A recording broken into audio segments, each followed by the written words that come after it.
Actually, nung unang in-offer sa akin to, very briefly lang yung na nabanggit yung character. Sabi ko, padala niyo ako ng character Sketch. di ba? O profile ng character. Nung in-email sa akin yung character profile, sabi ko, game, gawin na natin to. Kasi ang ganda nung pagkakakwento din sa character.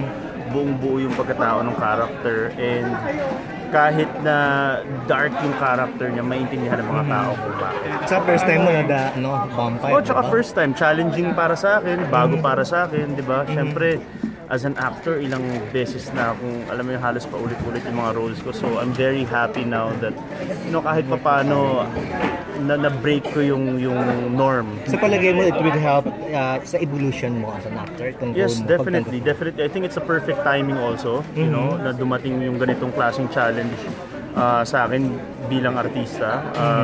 Perfect yung timing.